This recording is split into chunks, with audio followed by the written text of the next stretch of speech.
మొఘల్ సామ్రాజ్యము మొఘల్ సామ్రాజ్యము క్రీస్తు శకము 1526 సంవత్సరం నుంచి 1857 వరకు మొఘల్ సామ్రాజ్యము భారతదేశంలో పరిపాలన నిర్వహించింది. అయితే మొఘల్ సామ్రాజ్యము మొఘళ్ళ యొక్క పరిపాలన కాలాన్ని మనం 2 దశలుగా చెప్తాము. మొదటి భాగాన్ని గొప్ప చక్రవర్తులు అంటాము, రెండవ భాగాన్ని కడపటి మొఘలులు అంటాం. మొదటి భాగంలో గొప్ప మొఘలులు, ఆ గొప్ప మొఘలులు క్రీస్తు శకము 1526 సంవత్సరం నుంచి 1707 వరకు గొప్ప మొఘలులు పరిపాలించారు. ఆ గొప్ప మొఘలులు ఎవరు అంటే బాబరు, హుమాయూను, అక్బరు, జహంగీరు, షాజహాన్, ఔరంగజేబు, వీరు గొప్ప మొఘలుల కిందికి వస్తుంది. అయితే ఇందులో మనకు బాబరు, హుమాయూన్ల తర్వాత సూర్ వంశానికి చెందిన షేర్షా, అతని వారసులు ఒక 15 సంవత్సరాలు పరిపాలించడం అనేది జరిగింది. సూర్ వంశానికి చెందిన షేర్షా, అతని వారసులు 1540 నుంచి 1555 సంవత్సరం వరకు షేర్షా, అతని వారసులు మొఘలాయిలలో పరిపాలన చేయడం అనేది జరిగింది. గొప్ప చక్రవర్తులు బాబర్ తర్వాత హుమాయూను, హుమాయూన్ తర్వాత షేర్షా యొక్క వారసులు, ఈ సూరు వంశానికి చెందినవారు వీరి తర్వాత మళ్ళీ తిరిగి హుమాయూను భారతదేశంలో మొఘల్ అధికారాన్ని పునఃప్రతిష్ఠ చేశాడు. ఆ తర్వాత అక్బర్ చక్రవర్తి, అక్బర్ తర్వాత అతని కుమారుడు జహంగీర్ తర్వాత అతని కుమారుడు షాజహాన్ తర్వాత అతని కుమారుడు ఔరంగజేబ్. వీరి యొక్క కాలాన్ని ఘనులైన మొఘల్ చక్రవర్తులు అని చెప్తాము వీరిని. ఎప్పటి నుంచి ఎప్పటి వరకు పరిపాలించారు? 1526 సంవత్సరం నుంచి 1707 వరకు వీరు పరిపాలించారు. ఆ తర్వాత క్రీస్తు శకం 1707 సంవత్సరంలో ఔరంగజేబు మరణించాడు. ఔరంగజేబు మరణించిన తర్వాత ఔరంగజేబు యొక్క కుమారుడు మొదటి బహదూర్ షా 1707లో రాజ్యానికి వచ్చాడు. మొదటి బహదూర్ షా నుంచి రెండవ బహదూర్ షా 1857లో రెండవ బహదూర్ షా అనేట ఆయన పరిపాలించేవాడు. 1707 సంవత్సరం కాలం నుంచి 1857 వరకు గల కాలాన్ని కడపటి మొఘలుల కాలంగా దీన్ని వర్ణించడం అనేది జరిగింది. మొదటి మొఘల్ చక్రవర్తి బాబరు, ఔరంగజేబు తర్వాత అధికారంలోకి వచ్చిన వ్యక్తి మొదటి బహదూర్ షా, చివరి మొఘలు చక్రవర్తి రెండవ బహదూర్ షా, చివరి మొఘలు చక్రవర్తి. అయితే మొఘలులు అనేవారు మధ్య ఆసియా దేశాలైన ఉజ్బెకిస్తాన్, మంగోలియా ప్రాంతాలకు చెందినవారు. ఈ మొఘలులు మధ్య ఆసియా దేశాలైనటువంటి ఉజ్బెకిస్తాన్, మంగోలియా దేశాలకు చెందినవారు. భారతదేశంలో మొఘల్ సామ్రాజ్య స్థాపకులు బాబరు భారతదేశంలో మొదటి పానుపట్టి యుద్ధం ద్వారా 1526 సంవత్సరంలో మొఘల్ సామ్రాజ్యాన్ని స్థాపించారు. ఎగ్జామినేషన్లో అడిగే విధానము క్వశ్చన్ను, భారతదేశంలో మొఘల్ సామ్రాజ్య స్థాపకుడు బాబరు ఏ యుద్ధము ద్వారా భారతదేశంలో మొఘల్ సామ్రాజ్యాన్ని స్థాపించారు? మొదటి పానిపట్టి యుద్ధం ద్వారా బాబరు భారతదేశంలో 1526లో మొఘల్ సామ్రాజ్యాన్ని స్థాపించాడు. 2 క్వశ్చన్లు ఉన్నాయి ఇందులో. భారతదేశంలో మొఘల్ సామ్రాజ్య స్థాపకుడు ఎవరు? బాబరు ఏ యుద్ధం ద్వారా భారతదేశంలో మొఘల్ సామ్రాజ్యాన్ని స్థాపించాడు? మొదటి పానిపట్టి యుద్ధం ద్వారా స్థాపించాడు.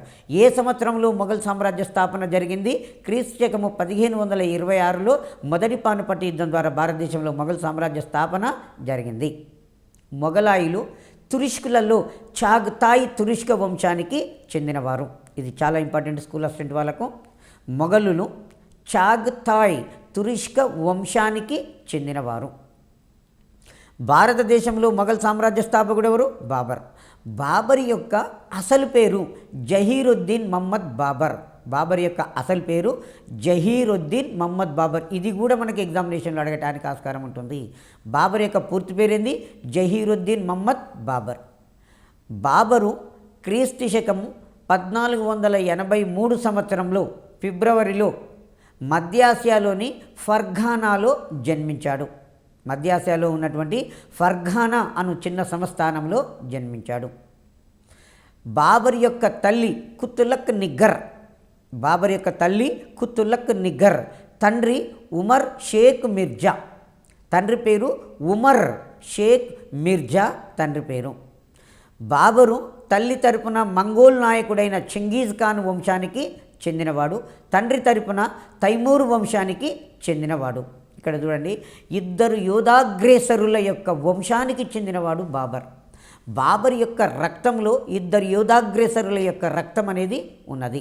ఆ ఇద్దరు యోధాగ్రేసరులు ఎవరంటే చెంగీజ్ ఖాన్, మంగోలు నాయకుడు చెంగీజ్ ఖాన్. మంగోలు నాయకుడు చెంగీజ్ ఖాను క్రీస్తు శకము 1275 సంవత్సరంలో భారతదేశం మీద దాడి చేశాడు.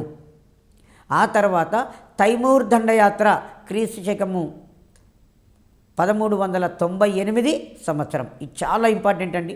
తైమూర్ దండయాత్ర అంటాడు ఎగ్జామ్లో, అంతే. 1398 సంవత్సరంలో తైమూర్ మధ్యాసియా ప్రాంతంలో సమర్ఖండ్ ప్రాంత పాలకుడైన మధ్యాసియా ప్రాంతంలోని సమర్ఖండ్ ప్రాంత పాలకుడైన తైమూరు 1398 సంవత్సరంలో భారతదేశం మీద దాడి చేసి ఢిల్లీని ధ్వంసం చేసి సిరి సంపదలు తీసుకొని పోయారు. దాంతో తుగ్లక్ వంశము అంతరించింది. చెంగీజ్ ఖాన్ ఎప్పుడు దాడి చేశాడు? 1275లో. అప్పుడు భారతదేశాన్ని బానిస వంశం అనేది ఢిల్లీని పరిపాలిస్తున్నది. తైమూర్ దండయాత్ర 1398 సంవత్సరంలో జరిగింది. తండ్రి మరణం తర్వాత బాబరు 1494 సంవత్సరము జూన్ 8వ తారీఖు నాడు ఫర్గానాకు రాజయ్యాడు. వారసత్వంగా వచ్చింది రాజరికం. 1483లో జన్మించాడు. 1494 జూన్ 8వ తారీఖు నాడు ఫర్గానాకు అధిపతి అయ్యాడు. అంటే 11 సంవత్సరాల వయసులో ఫర్గానా అనే సంస్థానానికి రాజయ్యాడు. తన పూర్వీకుల రాజధాని తైమూర్ రాజధాని అయినటువంటి సమర్ఖండ్పై దాడి చేశాడు, కానీ అది విఫలమైపోయింది. సమర్ఖండ్పై దాడి చేశాడు, విజయం సాధించాడు.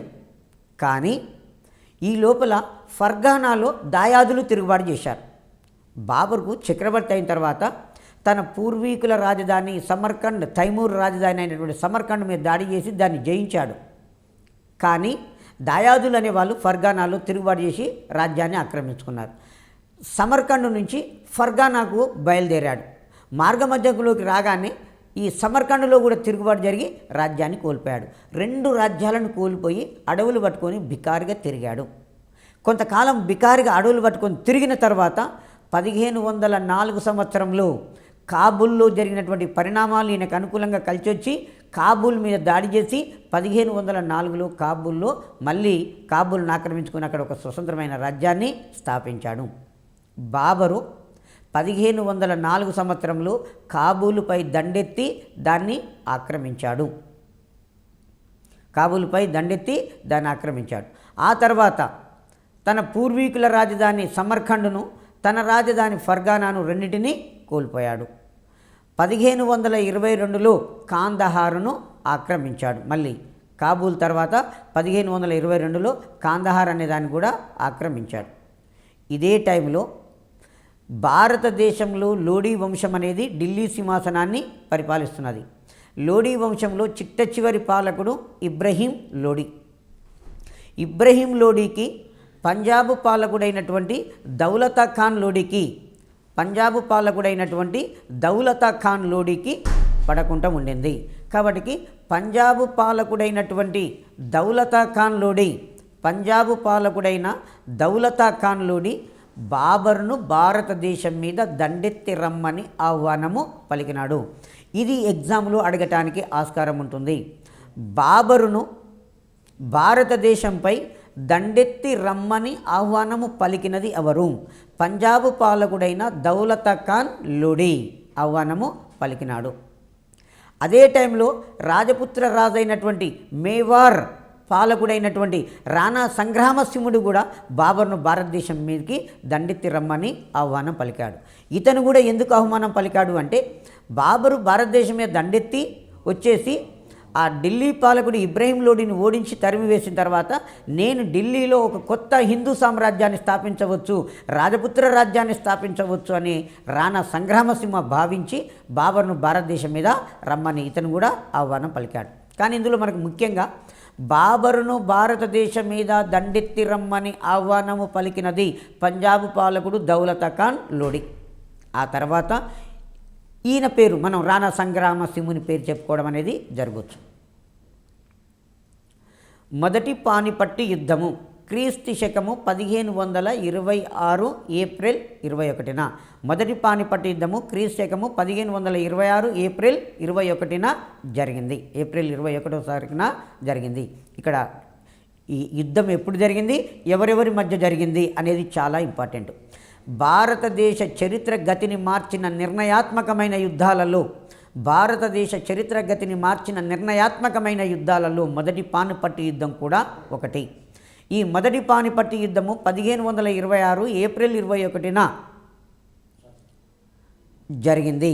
ఈ యుద్ధము విదేశస్థుడైనటువంటి బాబరుకు తర్వాత ఢిల్లీ చక్రవర్తి అయినటువంటి ఇబ్రహీం లోడీల మధ్యన జరిగింది. ఈ యుద్ధంలో ఢిల్లీ చక్రవర్తి ఇబ్రహీం లోడి ఓడింపబడి చంపబడ్డాడు. బాబరు విజయం సాధించాడు. ఈ యుద్ధంలో విజయం సాధించడం వలన బాబరు భారతదేశంలో ఢిల్లీ సుల్తాన్లకు రాజధానులుగా ఉన్న ఢిల్లీ, ఆగ్రాలను ఆక్రమించి మొఘళ్ళ యొక్క అధికారాన్ని స్థాపించాడు. మొదటి పానిపట్టు యుద్ధంలో బాబరు విజయం సాధించడంలో కీలక పాత్ర పోషించిన అతని ఆయుధాలు ఏంటంటే ఫిరంగులు, తుపాకులు. ఇది కూడా ఇంపార్టెంట్ అండి. మొదటి పానిపట్టు యుద్ధంలో బాబర్ విజయం సాధించడంలో కీలక పాత్ర పోషించిన ఆయుధాలేవి ఫిరంగులు, ఫిరంగి దళం అంటున్నాం. ఫిరంగి దళం అంటున్నాం కదా, అదే ఫిరంగులు, తుపాకీ దళం. ఇప్పటి వరకు భారతదేశ చరిత్రలో యుద్ధ నీతిలో ఫిరంగులను, తుపాకులను ఉపయోగించినటువంటి చక్రవర్తులు ఇద్దరు ఉన్నారు. ఒకటి భారత చక్రవర్తి, విజయనగర చక్రవర్తి అయినటువంటి ప్రౌఢదేవరాయలు అని పిలుస్తాం మనం. ప్రౌఢదేవరాయలు అని పిలుస్తున్నాం. ఆ సంగమ వంశరాజులలో గొప్పవాడైనటువంటి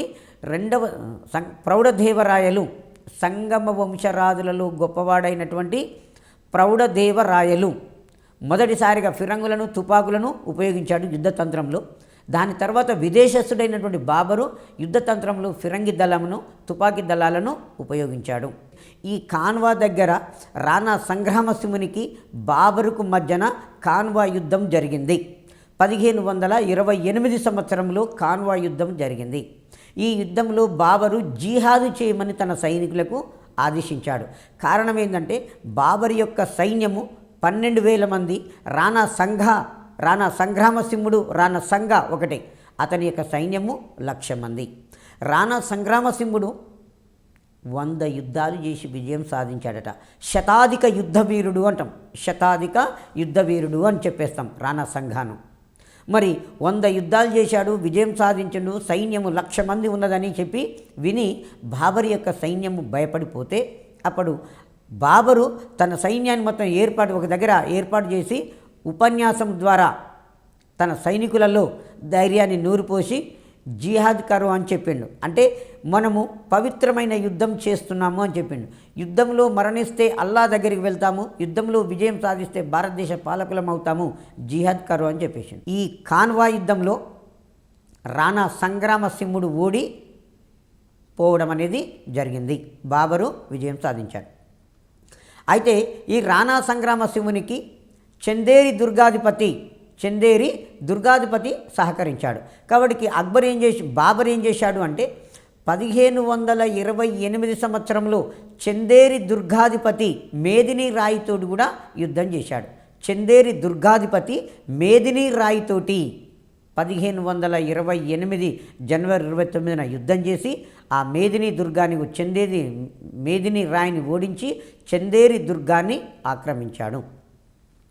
చందేరి ఆక్రమణ 1528 జనవరి 29న చందేరి దుర్గాధిపతి మేదిని రాయిని ఓడించాడు. బాబర్ అనేవాడు ఓడించాడు. ఆ తర్వాత గోగ్రా యుద్ధము 1529 మే 6వ తారీఖు నాడు ఆఫ్ఘన్లు మరియు బాబర్ మధ్యన జరిగింది. ఆఫ్ఘన్లు ఎవరు అంటే ఇబ్రాహిం లోడి యొక్క తమ్ముడు మహమ్మద్ లోడి బీహార్ గవర్నర్గా ఉన్నాడు. షేర్షా మొఘలాయి వంశానికి చెందనివాడు.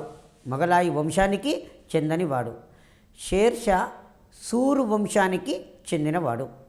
ఇతని పూర్వీకులు ఆఫ్ఘనిస్తాన్ దేశం నుంచి భారతదేశానికి గుర్రాల వ్యాపారం నిమిత్తము భారతదేశానికి రావడం అనేది జరిగింది. షేర్షా క్రీస్తు శకము 1472 సంవత్సరంలో పంజాబ్లో జన్మించాడు. 1472 సంవత్సరంలో పంజాబ్లో జన్మించాడు. షేర్షా అసలు పేరు ఫరీదు. షేర్షా యొక్క అసలు పేరు ఫరీదు. షేర్షా తండ్రి హసన్ సూర్, తాత ఇబ్రహీం ఖాన్ సూర్.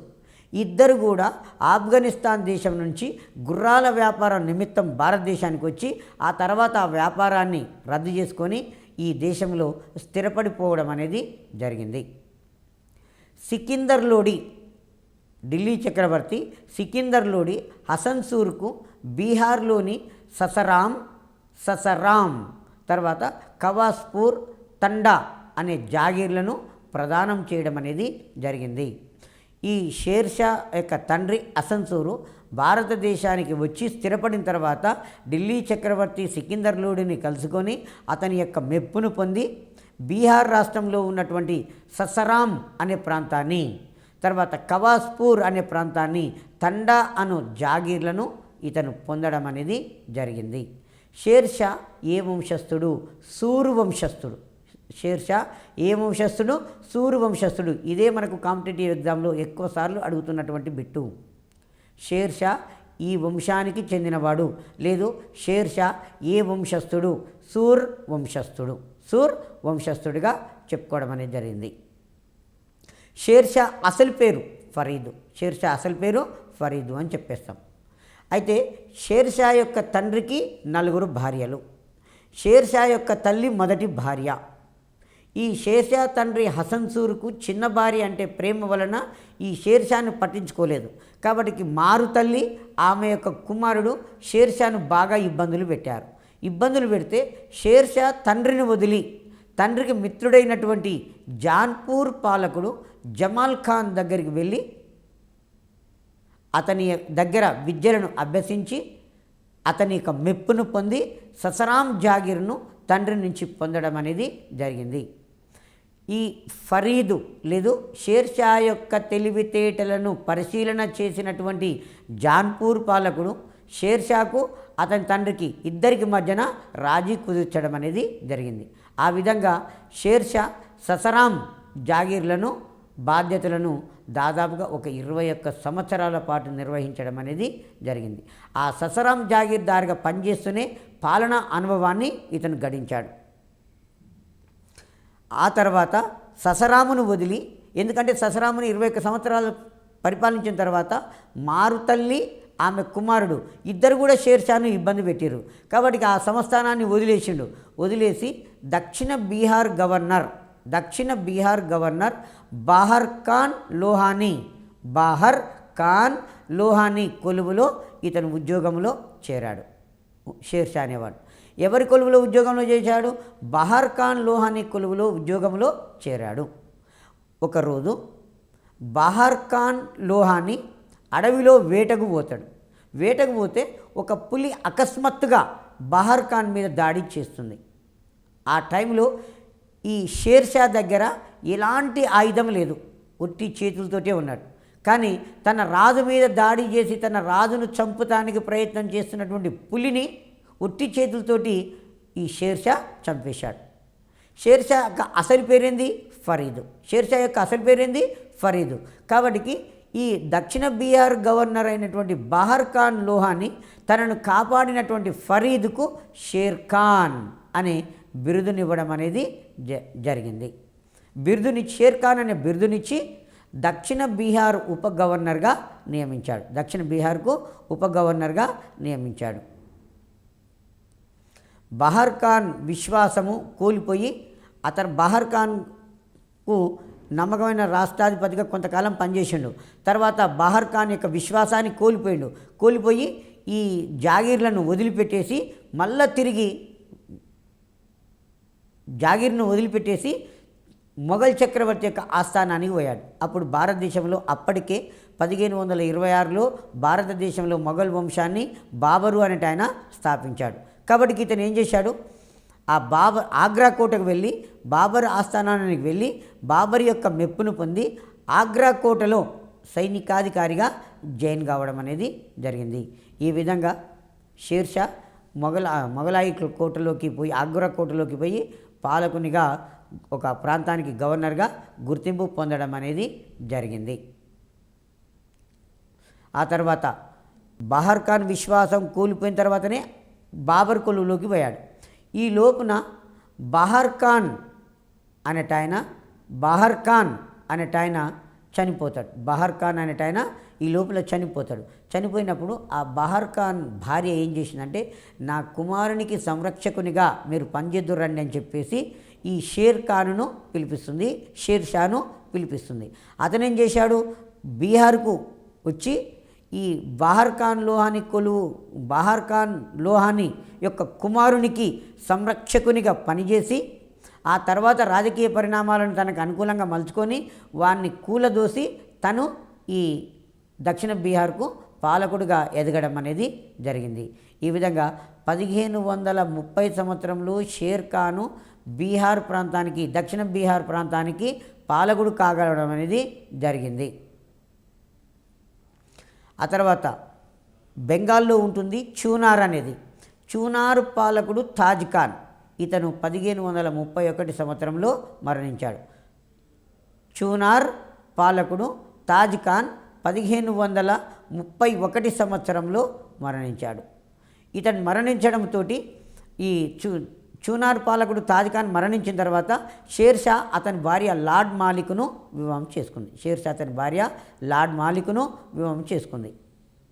షేర్ ఖాను హుమాయూనును మొదటిసారిగా 1539లో చౌసా యుద్ధంలో ఓడించాడు.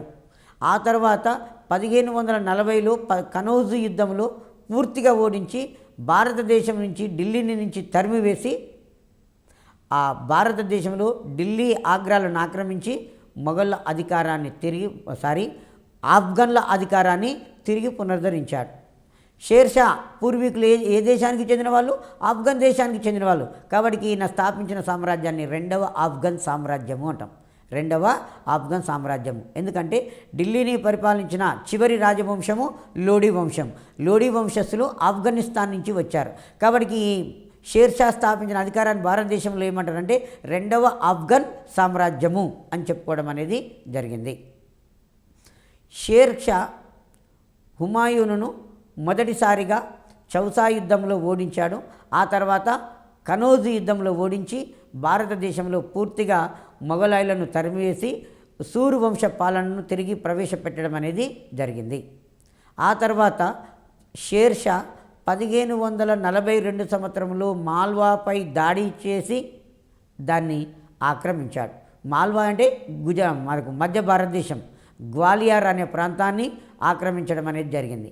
ఆ తర్వాత 1543 సంవత్సరంలో రైన్ రాజ్యం మీద దాడి చేసి రైన్ రాజ్యాన్ని కూడా ఆక్రమించాడు. రైన్ సమాఖ్య అని చెప్పేస్తాం. రైన్ రాజ్యాన్ని, మధ్య భారతదేశంలో ఉన్నటువంటి రాజపుత్ర రాజ్యాలలో ఒకటి రైన్ రాజ్యాన్ని 1543లో ఆక్రమించాడు. ఆ తర్వాత మధ్య భారతదేశంలో బుందేల్ఖండ్ ప్రాంతంలో 1545లో కలింజర్ కోట అనేది ఉన్నది. ఈ కలింజర్ కోటను కూడా జయించాలని పోయి షేర్షా ఆ కలింజర్ కోట మీద దాడి చేశాడు 1545లో.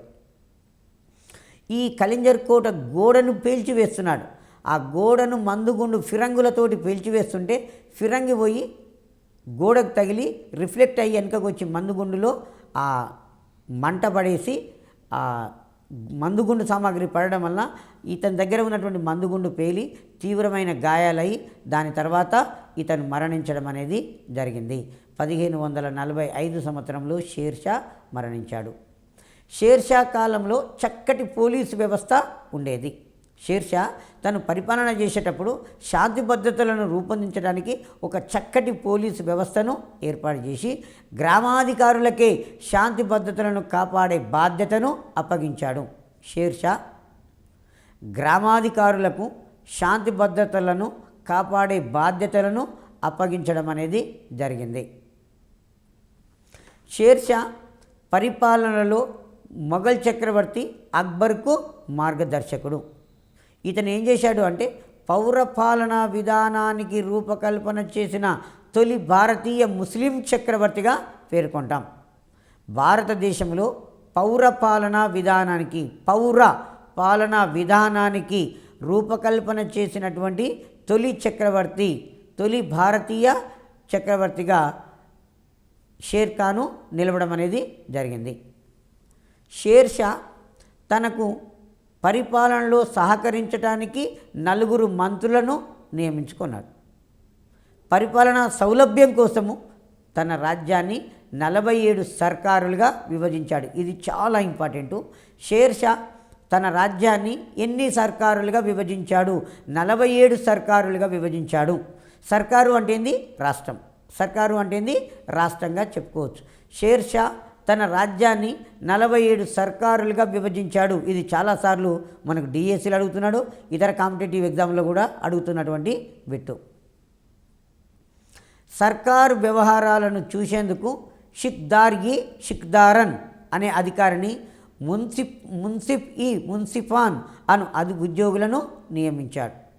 షేర్షా సర్కారు పాలనా వ్యవహారాలను చూసేటందుకు షిక్దారన్ మున్సిఫాన్ అను ఉద్యోగులను షేర్షా నియమించాడు. షేర్షా షిక్దారన్ అనే శాఖను శాంతి భద్రతలను పర్యవేక్షించడానికి కొత్తగా నియమించుకున్నాడు. ఆ తర్వాత మున్సిఫ్ లేదా మున్సిఫాన్ ప్రధానంగా న్యాయ నిర్ణేత. మున్సిఫ్ లేదా మున్సిఫాన్ అనేట ఆయన ప్రధానంగా న్యాయ సమీక్ష జరిపే అధికారి. ప్రతి సర్కారును పరగణాలుగా విభజించాడు. పరగణ మీన్ కొన్ని వందల గ్రామాల సముదాయం. షేర్షా తన రాజ్యాన్ని సర్కారులుగా విభజించాడు. సర్కారులను పరగణాలుగా విభజించాడు. పరగణ అనేది కొన్ని వందల గ్రామాల యొక్క సముదాయము పరగణ. షేర్షా కాలంలో పరిపాలనలో చివరి భాగము గ్రామము. షేర్షా కాలంలో పరిపాలనలో చివరి భాగం ఏంది? గ్రామము. గ్రామాధికారులలో పట్వారీ, చౌకీదార్ అనేవాళ్ళు ముఖ్య అధికారులు. గ్రామాధికారులలో ముఖ్యులు ఎవరంటే పట్వారీ, చౌకీదార్ అనేవాళ్ళు ముఖ్య అధికారులు. మరి షేర్షా అధికారులను బదిలీ చేసే విధానాన్ని ప్రవేశపెట్టాడు. అధికారులను బదిలీ చేసే విధానాన్ని కూడా ఇతను ప్రవేశపెట్టడం అనేది జరిగింది. ఆ తర్వాత గ్రామాధికారులకు శాంతి భద్రతలను కాపాడే బాధ్యత అప్పగించాడు. షేర్షాకు శాశ్వతమైన కీర్తి ప్రతిష్టలను తెచ్చిపెట్టింది అతని యొక్క భూమిశిస్తు విధానము. షేర్షా భూమిని సర్వే చేయించి భూసారాన్ని బట్టి భూమిని 3 భాగాలుగా విభజించాడు. ఉత్తమ భూమి, మధ్యమ భూమి, అధమ భూమి అని భూమిని 3 భాగాలుగా విభజించాడు. 3 తరగతిగా విభజించాడు. షేర్షా పండిన పంటలో 1/3 వంతు వసూలు చేశాడు. భూమి శిస్తు విధానాలను కొంచెం జాగ్రత్తగా గమనించండి. ఎప్పుడు అడుగుతూనే ఉంటుంది. ఎక్కువగా అడిగేది ఎవరిది అంటే అక్బర్ చక్రవర్తిది అడుగుతాడు. అక్బర్ చక్రవర్తి భూమి శిస్తు ఎంత వసూలు చేశాడు? 1/3 వంతు వసూలు చేశాడు. షేర్షా వసూలు చేసిన భూమి శిస్తు పండిన పంటలో 1/3 వంతు శిస్తుగా నిర్ణయించి వసూలు చేయడం అనేది జరిగింది. షేర్షా రైతువారీ పద్ధతిని ప్రవేశపెట్టాడు. రైతువారీ పద్ధతిలో రైతులకు భూమి మీద హక్కును తెలుపుతూ పట్టాలు ఇచ్చే పద్ధతిని ప్రవేశపెట్టాడు. ఆ తర్వాత రైతుల నుండి నేను ప్రభుత్వానికి క్రమం తప్పకుండా ఈ భూమిని సేద్యం చేసుకున్నందుకు శిస్తు చెల్లిస్తాను అనే అంగీకార పత్రము కబూలియతు తీసుకున్నాడు. రైతులకు భూమి మీద హక్కును తెలుపుతూ పట్టాలు ఇచ్చాడు. రైతుల నుండి కబూలియతు తీసుకున్నాడు. అంటే ఈ భూమిని నేను సేద్యం చేసుకున్నంత కాలం క్రమం తప్పకుండా ప్రభుత్వానికి పన్ను చెల్లిస్తాను అని ఇచ్చినటువంటి అంగీకార పత్రమే కబూలియత్. రైతులకు భూమి మీద హక్కును తెలుపుతూ పట్టాలు ఇచ్చాడు. రైతు నుంచి కబూలియత్ అనే దానిని స్వీకరించడం అనేది జరిగింది. షేర్షా కాలంలో మొట్టమొదటిసారిగా ఒక గ్రాండ్ ట్రంక్ రోడ్డును ఏర్పాటు చేశాడు. భారతదేశంలో కలకత్తా నుంచి పంజాబ్ వరకు మొట్టమొదటిసారిగా గ్రాండ్ ట్రంక్ రోడ్డును ఏర్పాటు చేశాడు. అంతకుముందు ఎవరు కూడా గ్రాండ్ ట్రంక్ రోడ్డును ఏర్పాటు చేయడం అనేది జరగలేదు. ఈ గ్రాండ్ ట్రంక్ రోడ్డును నేర్పించి మార్గ మధ్యంలో అక్కడక్కడ సత్రాలు కట్టించాడు. ఎందుకంటే అప్పట్లో ఎంత దూరం ప్రయాణం చేసినా ఏనుగుల మీద కానీ, ఒంటెల మీద కానీ, గాడుల మీద కానీ ప్రయాణం చేయాలి. లేదు అంటే ఎద్దుల బండి మీద ఒక ప్రాంతం నుంచి మరొక ప్రాంతానికి పోవాలి. లాస్ట్గా కాలినడకన ఎంత దూరమైనా ప్రయాణికులు ప్రయాణించడం అనేది జరుగుతూ ఉండేది.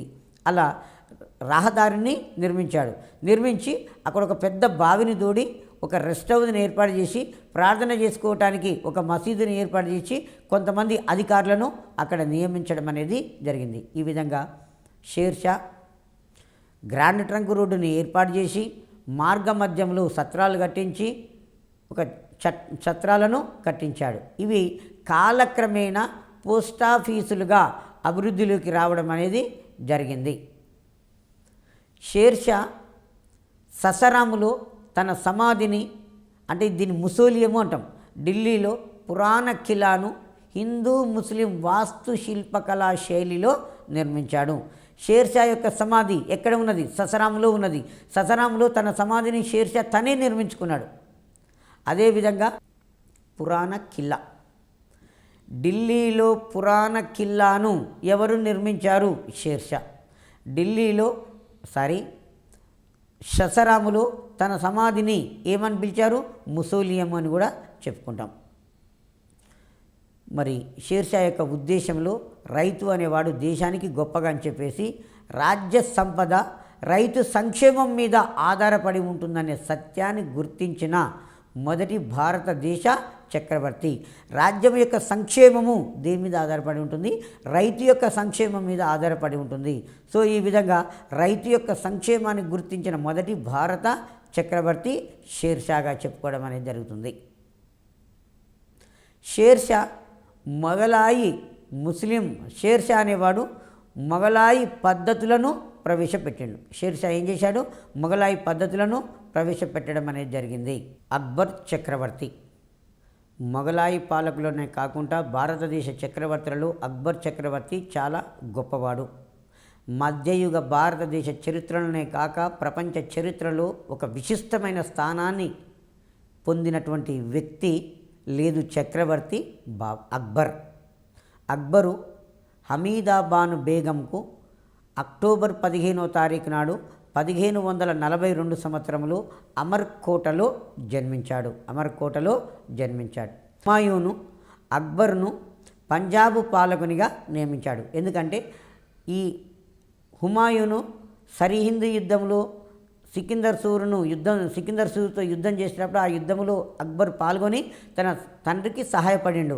కాబట్టి వారసత్వంగా భారతదేశాన్ని జయించిన తర్వాత పంజాబ్ అనే ప్రాంతం తన రాజ్యంలో ఒక రాష్ట్రంగా ఉన్నది. కాబట్టి ఆ పంజాబ్ ప్రాంతానికి గవర్నర్గా హుమాయూను తన కుమారుడు అక్బర్ను నియమించాడు. అక్బర్ యొక్క సంరక్షకుడు బైరం ఖాన్. అక్బరు బైరం ఖాన్ను తన ప్రధానమంత్రిగా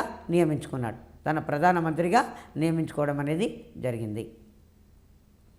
1556 ఫిబ్రవరి 14న బైరం ఖాను అక్బర్కు పంజాబ్లోని గుర్దాస్పూర్ జిల్లాలోని కలనౌరు వద్ద భారతదేశ చక్రవర్తిగా పట్టాభిషేకము జరిపించండి. ఎందుకంటే హుమాయూను గ్రంథాలయం మెట్లు దిగుతూ 1556 జనవరి 24వ తారీఖు నాడు తన గ్రంథాలయం మెట్లు దిగుతూ ప్రమాదవశాత్తు జారిపడి మరణించాడు. ఈ మరణ వార్త తెలిసేసరికల్లా కొన్ని రోజులు పట్టింది. ఎప్పుడైతే హుమాయూను చనిపోయిందనే మరణ వార్త తెలిసిందో ఇమీడియట్లీ అప్పుడు ఏం చేస్తున్నాడు అక్బర్ చక్రవర్తి? పంజాబ్లో సికిందర్ సూర్ను వేటాడుతూ ఉన్నాడు. ఆ టైంలో పంజాబ్లోని గుర్దాస్పూర్ జిల్లాలోని కలనౌరులో అక్బర్కు అక్కడ ఒక వేదికను ఏర్పాటు చేసి అక్బర్ను భారతదేశ చక్రవర్తిగా పట్టాభిషేకం జరపడం అనేది జరిగింది. ఈ లోపున ఏం చేశాడంటే హుమాయూన్ మరణ వార్త వినగానే మహమ్మద్ ఆదిల్ షా యొక్క ప్రధానమంత్రి హేము అనేవాడు ఆగ్రాపై దాడి చేశాడు. ఆ దాడి చేయగానే ఆగ్రాలో మొఘల్ గవర్నర్గా ఉన్నటువంటి ఉజ్బేగ్ అనేవాడు పారిపోయాడు, ఆగ్రాను ఆక్రమించుకున్నాడు. దాని తదనంతరం హేము ఏం చేశాడు? ఢిల్లీ మీద దాడి చేశాడు. ఢిల్లీలో మొఘల్ గవర్నర్గా ఉన్నటువంటి తార్దీ బేగ్ అనేవాడిని ఓడించాడు.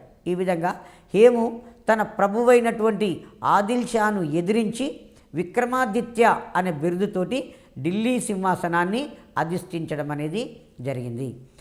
మధ్యయుగంలో భారతదేశాన్ని అతి కొద్ది రోజులు పరిపాలించిన ఏకైక హిందువు ఎవరైనా ఉన్నారు అంటే హేమచంద్ర అనేవాడు. ఆయననే మనం హేము అంటున్నాము. హేమచంద్ర. ఈ హేము అనేవాడు ఉన్నటువంటి బిరుదు ఏంటంటే విక్రమాదిత్య అనే బిరుదు. ఇది కూడా చాలా ఇంపార్టెంట్. గతంలో ఏపీఎస్సీ ఎగ్జామ్లో అడగడం జరిగింది, ప్రీవియస్ ఎగ్జామ్లలో. హేముకు ఏమని బిరుదు ఉన్నది? విక్రమాదిత్య అనే బిరుదు ఉన్నది. ఇప్పుడు భారతదేశ చక్రవర్తి ఎవరయ్యారు? హేము అయ్యాడు. విదేశస్థుడు అక్బర్ అయిపోయాడు. రెండవ పానిపట్టు అనేది ప్రస్తుతము హర్యానాలో ఉన్న ఒక ప్రాంతం పేరు పానిపట్టు. అక్కడ రెండవసారి యుద్ధం జరిగింది. ఎప్పుడు జరిగింది? క్రీస్తు శకము 1556 నవంబర్ 5వ తారీఖు నాడు రెండవ పానిపట్టు యుద్ధం జరిగింది. ఎవరెవరి మధ్య జరిగింది? అక్బర్ చక్రవర్తి వర్సెస్ హేముకు మధ్యన జరిగింది. అక్బర్ చక్రవర్తి వర్సెస్ హేముల మధ్యన జరిగింది. యుద్ధంలో యుద్ధ భూమిలో హేము ఓడింపబడ్డాడు, చంపబడ్డాడు. విజేత ఎవరయ్యారు? అక్బర్ చక్రవర్తి అయ్యాడు. రెండవ పానిపట్టు యుద్ధము భారతదేశంలో మొఘల్ అధికార సుస్థిరతకు నాంది పలికింది. రెండవ పానిపట్టు యుద్ధము భారతదేశ చరిత్రలో మొఘల్ అధికార యొక్క సుస్థిరతకు నాంది పలకడం అనేది జరిగింది. తర్వాత ఈ యుద్ధం రెండవ పానిపట్టు యుద్ధంలో విజయం సాధించిన తర్వాత అక్బర్ చక్రవర్తి హేమును తన ప్రధానమంత్రిగా నియమించుకున్నాడు. 1556 సంవత్సరం నుంచి 1560 వరకు బైరం ఖాను అక్బర్ చక్రవర్తికి సంరక్షకునిగా కొనసాగిండు. బైరం ఖాను కొంతకాలం అయిన తర్వాత బైరం ఖాన్ ఏం చేశాడు అంటే అక్బర్పై తిరుగుబాటు చేశాడు రాజకాంక్షతోటి. కాబట్టి అక్బర్ ఏం చేశాడు అంటే బైరం ఖానును ఓడించి తన తండ్రికి సహాయం చేశాడు, తనకు సహాయం చేశాడు. కాబట్టి అతన్ని క్షమించి ఆగ్రాకు బందీగా మక్కాకు తీర్థయాత్రకు పంపుతుంటే మార్గమధ్యంలో గుజరాత్లో ముబారక్ అనే ఒక ఆఫ్ఘన్ చేతిలో బైరం ఖాను మరణించడం అనేది జరిగింది. బైరం ఖాను మక్కా యాత్రకు పోతూ ఉంటే ఒక ఆఫ్ఘను అనేవాడు ఈ బైరం ఖాన్ మీద కక్ష పెంచుకొని, ఎందుకు కక్ష పెంచుకున్నాడంటే భారతదేశంలో ఆఫ్ఘన్ల పాలన లేకపోవడానికి బైరం ఖానే కారకుడు అన్న ఉద్దేశంతో అతని మీద కక్ష పెంచుకొని అతను మక్కా యాత్రకు పోతుంటే మార్గమధ్యంలో గుజరాత్లో అహ్మదాబాదులో అతన్ని చంపివేయడం అనేది జరిగింది. ఈ విధంగా అక్బరు బైరం ఖాన్ నుంచి బయటపడిపోవడం అనేది జరిగింది. బైరం ఖాను 1560లో మరణిస్తాడు. ఆ తర్వాత బైరం ఖాన్ మరణించిన తర్వాత అక్బరు మాల్వాపై దాడి చేశాడు. దాని పాలకుడు బాజ్ అతని భార్య రూపమతి కొద్దిగా ప్రతిఘటించారు. తర్వాత బాజ్ బహదూర్ అనేవాడు మాల్వాను వదిలి వెళ్ళి పారిపోవడం అనేది జరిగింది. ఆ తర్వాత గోండ్వానా రాణి వీరనారాయణ యొక్క తల్లి ఆమె భర్త చనిపోతే బాలుడైనటువంటి చిన్న కుమారుని తరపున ఈ వీరనారాయణ తల్లి రాణి దుర్గావతి పరిపాలన చేస్తుంది. కాబట్టి ఏం చేశాడు? అక్బర్ చక్రవర్తి గోండ్వానా మీద దాడి చేసి గోండ్వానాను ఆక్రమించుకోవాలని దాడి చేశాడు. అక్బరు తన రాజ్యాన్ని సుబాలుగా విభజించాడు. సుబా మీద అధికారి ఎవరు అంటే సుబేదార్. సుబేదార్ అనేవాడు సుబా మీద అధికారిగా అతన్ని నియమించడం అనేది జరిగింది. సుబాలను సర్కారులను పరగణాలుగా విభజించాడు. సర్కారులలో ఫౌజుదార్ అనే అధికారిగా వ్యవహరించేవాడు. సర్కారులలో ఫౌజుదార్ అనేవాడు అధికారి. పరగణాలలో కానుంగో అనేవాళ్ళు ముఖ్యమైన ఉద్యోగులు. ఇది ఇంపార్టెంట్. సర్కారులలో ముఖ్య ఉద్యోగి ఫౌజుదార్, పరగణాలో ముఖ్య ఉద్యోగి కానుంగో. పరగణాలో ముఖ్య ఉద్యోగి ఎవరు? కానుంగో అనేవాడు. మరి పరగణ అంటే కొన్ని గ్రామాల సముదాయమే పరగణ. ఇక్కడ గ్రామాలలో ముకద్దమ్ము పట్వారీలు అనేవాళ్ళు గ్రామంలో ప్రధానమైనటువంటి ఉద్యోగులు. అక్బరు సైన్యంలో అశ్విక దళం అనేది అత్యంత ప్రాధాన్యత పొందింది. అక్బర్ సైన్యంలో ప్రాధాన్యత పొందిన దళం ఏది అంటే అశ్విక దళం. అక్బర్ సైనిక విధానంలో ప్రవేశపెట్టిన విధానము మన్సబ్దారీ విధానము. అక్బరు తన సైనిక విధానంలో ప్రవేశపెట్టిన విధానాన్ని ఏమన్నామంటే మన్సబ్దారీ విధానము అంటున్నాం. మన్సబు అంటే హోదా, సైనికపరమైనటువంటి హోదా అని అర్థం, లేదు ఉద్యోగము అని అర్థం. 10 మంది సైనికులను పోషించే మన్సబ్దారు ఉండేవాడు, 10,000 మంది సైనికులను పోషించే మన్సబ్దారులు కూడా ఉండేవారు. 10 మొదలు 10,000 వరకు సైనికులను అశ్విక దళాలను పోషించే మన్సబుదారులు అనేవారు ఉండేవారు. అక్బరు చివరి కాలంలో 12,000 మంది సైనికులను పోషించే మన్సబుదారులు కూడా ఉండేవారట. గుర్రాలకు ముద్రణలు వేసే విధానాన్ని అమలులోకి తెచ్చాడు. అక్బర్ యొక్క రెవెన్యూ మంత్రి రాజా తోడర్మల్. అక్బర్ యొక్క రెవెన్యూ మంత్రి పేరు రాజా తోడర్మల్. అక్బరు రైతువారి పద్ధతిని ప్రవేశపెట్టిండు. ఈ అక్బర్ యొక్క రైతువారి పద్ధతికి ఏమని పేరు అంటే బందోబస్తు విధానము అని చెప్పేస్తాం. తర్వాత అక్బర్ చక్రవర్తి పండిన పంటలో 1/3 భూమి శిస్తు వసూలు చేశాడు. ఇది చాలాసార్లు ఈ హెచ్జిటిలో కానీ స్కూల్ అసిస్టెంట్ హెచ్జిటిలో ఎక్కువసార్లు అడిగాడు. పండిన పంటలో అక్బర్ వసూలు చేసిన భూమి శిస్తు 1/3 భూమి శిస్తు వసూలు చేశాడు. అక్బరు ఫతేపూర్ సిక్రీని నిర్మించుకొని 1568 నుంచి 1584 వరకు దానిని తన రాజధానిగా చేసుకున్నాడు. అక్కడ వాటర్ పడకపోవడం వలన మళ్ళీ తిరిగి రాజధానిని ఆగ్రాకు మార్చాడు. ఇక్కడ వినండి, లోడీ వంశంలో గొప్ప రాజు సికిందర్ లోడీ ఆగ్రా పట్టణాన్ని నిర్మించిండు. అక్బర్ చక్రవర్తి ఆగ్రా కోటను నిర్మించిండు. ఆగ్రా పట్టణం ఎవరు? సికిందర్ లోడీ. ఆగ్రా పట్టణాన్ని నిర్మించింది ఎవరు? ఆగ్రా పట్టణాన్ని నిర్మించింది సికిందర్ లోడీ.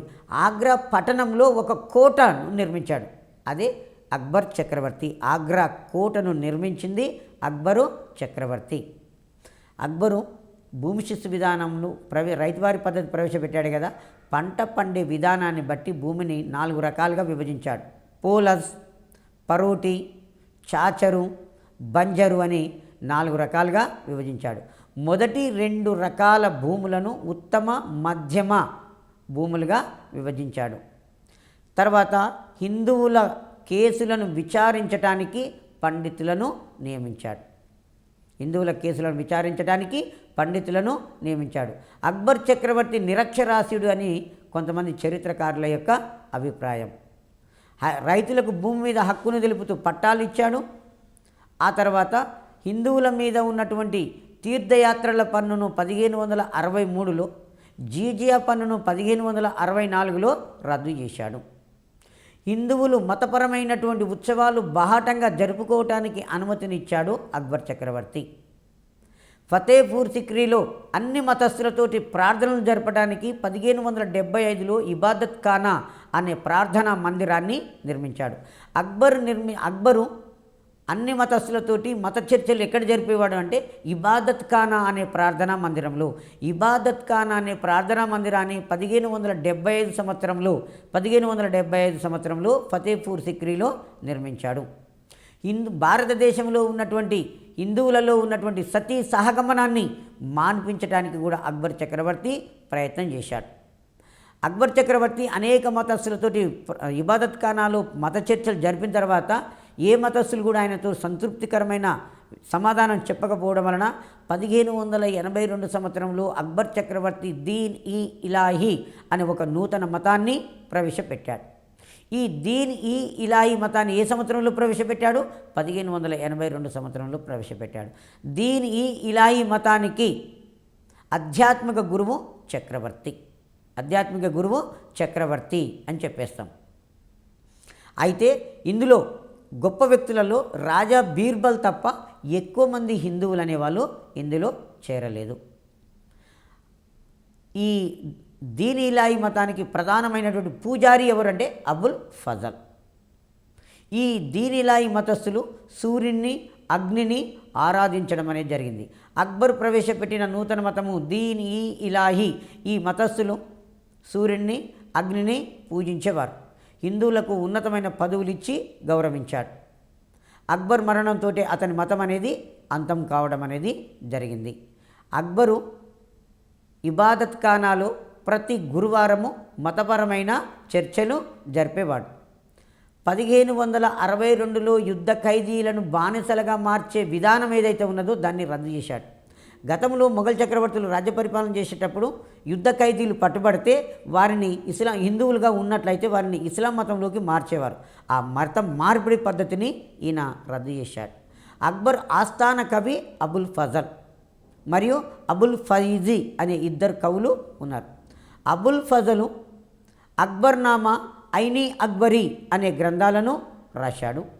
అదే కాకుండా అక్బర్కు సమకాలీకులైనటువంటి హిందీ కవులు సూరదాసు, తులసీదాసులు అనేవాళ్ళు. సూరదాసు ఆగ్రాకు చెందిన అందకవి. సూరదాసు ఆగ్రాకు చెందినటువంటి అందకవి. ఆ తర్వాత తులసీదాసు ఉత్తరప్రదేశ్కు చెందినవాడు. అక్బర్కు సమకాలీకుడు. తులసీదాసును అపర వాల్మీకి అని కూడా పిలుస్తాం. తులసీదాసును అపర వాల్మీకి అంటాం. తులసీదాసు రామచరితమానస్ అనే గ్రంథము రచించాడు. ఈ రామచరితమానస్ అనే గ్రంథంలోనే హనుమాన్ చాలీస్ అనేది ఉన్నది. 16వ శతాబ్దం నాటికి మాల్వారాజ్ బాజ్ బహదూరు, ఆయన భార్య రూపమతి పేరు పొందినటువంటి గొప్ప సంగీత విద్వాంసులు అంటున్నాం. అక్బర్ ఆస్థాన గాయకుడు తాన్సేన్. అక్బర్ ఆస్థాన గాయకుడు తాన్సేన్. అక్బర్ రాజ్య పరిపాలన చేసేటప్పుడు తన తండ్రి యొక్క హుమాయూన్ యొక్క సమాధిని ఢిల్లీలో నిర్మింపజేశాడు. తర్వాత తన సమాధిని సికింద్రాలో నిర్మించుకున్నాడు. అక్బర్ చక్రవర్తికి మొట్టమొదట తన కూతుర్ని వివాహం చేసింది ఎవరంటే అంబర్రాజు రాజా బిహారీ మల్. ఆమె పేరు మరియం ఉజ్జమాని. ఆ తర్వాత బికనీరు, జైసల్మీరు పాలకులు కూడా ఎంతోమంది రాజపుత్ర రాజులు తమ కన్యలను అక్బర్ చక్రవర్తికి ఇచ్చి వివాహం చేశారు. అక్బరు ఫతేపూర్ సిక్రీలో నిర్మించిన కట్టడాలు ఇబాదత్ ఖాన్ అనే ప్రార్థనా మందిరము, పంచమహాలు, రాణి జోధ్బాయి భవనము, బులంద్ దర్వాజా అనేది. ఇబాదత్ ఖాన్ అనేది ప్రార్థనా మందిరం, బులంద్ దర్వాజా అనేది ఒక ఎత్తైనటువంటి కమాను అని చెప్పేస్తాం. అక్బర్ ఆస్థానంలో 11 మంది ముస్లింలు, 6 మంది హిందూ చిత్రకారులు అనేవాళ్ళు ఉన్నారు. మొఘళ్ళ యొక్క చిత్రలేఖనము అక్బర్ తోటే ప్రారంభమవుతుంది. హిందూ పర్షియా చిత్రలేఖనానికి పునాదులు వేయడం అనేది జరిగింది. అక్బర్ యొక్క ఆర్థిక మంత్రి రాజా తోడర్మల్లు. మతపరమైన పన్నులు ఏంటంటే జీజియా పన్ను, జకాత్. జకాత్ అంటేనేమో ముస్లింలు చెల్లించే పన్ను, జీజియా పన్ను అంటేనేమో హిందువులు చెల్లించాక మతపరమైనటువంటి పన్నులు. అక్బర్ చక్రవర్తి మీద అక్బర్ యొక్క కుమారుడు జహంగీరు తిరుగుబాటు చేసిండు. ఎందుకు అక్బర్ మీద అతని కుమారుడు జహంగీర్ తిరుగుబాటు చేశాడు అంటే జహంగీరును కాకుండా జహంగీర్ యొక్క కుమారుడు ఖుస్రోను నా వారసుడు అని ప్రకటించినందుకు ఆ జహంగీరు తన తండ్రిని ఎదిరించడం అనేది జరిగింది.